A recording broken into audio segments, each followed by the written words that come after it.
Hello everyone, welcome back to my mini vlog. আজ বাড়িতে হচ্ছে ধান কাটার কাজ। আগের দিন তো বৃষ্টি হয়েছিল বলে তখন আর ধান কাটা হয়নি। আজ একটু রোদ বাড়াতে ধানগুলো একটু শুকিয়ে যেতে কাটা শুরু হয়ে গেছে সকাল সকাল। আর এখন করে তো প্রত্যেক দিন সন্ধ্যের দিকে কালবৈশাখী ঝড় হচ্ছে আর বৃষ্টি হচ্ছে, তাই জন্য ধানগুলো নষ্ট হয়ে যাবে বলে তাড়াতাড়ি করে হচ্ছে ধানগুলো কেটে নেওয়া হয়ে গিয়েছে। তো ধান কাটা হয়ে গিয়েছে একটা খোপে, এখানটায় পেপারে করে ধানগুলো রেখে দিয়েছে। তো পরের খোপটা এখন কাটা হচ্ছে। ধান কাটার সময় আমি আর যাইনি, সেই সময় দুপুরের বাড়িতে রান্নাবান্না তাড়াতাড়ি করে সেরে নিচ্ছিলাম, কারণ ধানগুলো আবার বয়ে নিতে হবে। রোজ রোজ তো সন্ধ্যের দিকে বৃষ্টি হচ্ছে, ধানগুলো নষ্ট হয়ে যাওয়ার ভয়। তো দুটো খোপ কাটা হয়ে গেছে, লাস্ট এখন এই খোপটা কাটা হয়ে গেছে, দিয়ে পেপারে করে বাদার মধ্যে ধানগুলো হচ্ছে কাঁড়ি করে রাখা হয়েছে।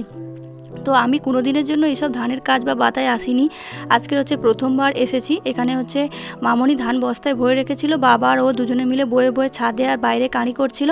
তার মধ্যে আমি চলে এসেছি একটু হেল্প করতে, কারণ হঠাৎ করে বিকেলবেলা এত মেঘ করেছে যে বৃষ্টি আসবে বলে আর কি, ধানগুলো মাঠেই নষ্ট হবে। তাই জন্য ভাবলাম যে একটু যদি সবার সাথে গিয়ে সাহায্য করে দিই তাহলে তাড়াতাড়ি ধানগুলোও বওয়া হয়ে যাবে।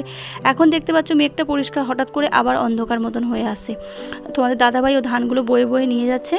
তো একটা খোপে ধান এখন হচ্ছে আমি মামনির সঙ্গে বস্তার মধ্যে ভরে ভরে দিচ্ছি। মামনি বস্তা ধরছে আর ওরা দুজনে হচ্ছে বইছে।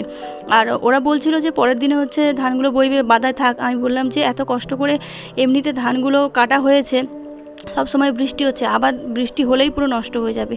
আর সত্যি আজকে তাই হলো। যখন আমরা ধান টান গুছিয়ে পুরো সন্ধে হয়ে এসেছিলো, একটা খোপে ধান বইতে বাকি ছিল, তখন আমি চলে গিয়েছিলাম, কারণ আমার টিউশন ছিল। তাড়াতাড়ি করে আমি স্নান করে ফ্রেশ হয়ে আর সন্ধে দেওয়ার পর জল নিয়ে চলে এসেছিলাম। তারপরে এত পরিমাণে মেঘ করেছিল, তাড়াহুড়ো করে সবাই মিলে যেটুকু ধান হচ্ছে বাদায় ছিল সব কিছু বয়ে নিয়ে সবে আমরা ঢাকা দিয়েছি। প্রচুর পরিমাণে ঝড় বৃষ্টি হয়েছিল। সবার একটু কষ্ট হলেও সবাই এটা ভেবে মানে মনকে সান্ত্বনা দিচ্ছিল যে না, ধানগুলো বাড়িতে উঠে এসছে, সবাই একটু খুশি খুশিও ছিলাম। তো এখানে একটা জমির ধান বোয়া হয়ে গিয়েছে, আর এই লাস্টে একটু অল্প ছিল, সেটা মামনি বস্তায় ভরে নিচ্ছে। আর আমার প্রচুর গরম লাগছিল বলে একটু বসে এখানে রেস্ট করে নিচ্ছিলাম। করে নেওয়ার পরে আবারও একটা খোপের ধান হচ্ছে ভরতে শুরু করে দিয়েছি। আর দুজনে মিলে ভরছি, তো তাই জন্য একটু সুবিধা হচ্ছে, তারা দুজন বইছে আর আমরা দুজন হচ্ছে ভরছি।